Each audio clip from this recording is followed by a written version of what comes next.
To log in to GoldPass powered by Handshake, go to goldpass.umn.edu.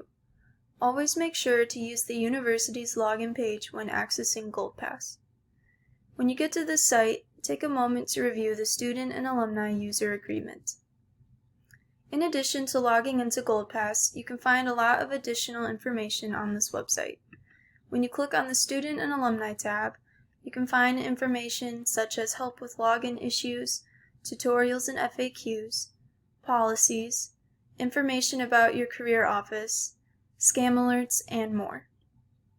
When you're ready to log in, go back to the home page and click on Student and Alumni Login. Once you've been redirected to this website, click on the blue Student and Alumni Login. From there, use your U of M Internet ID and password to log in.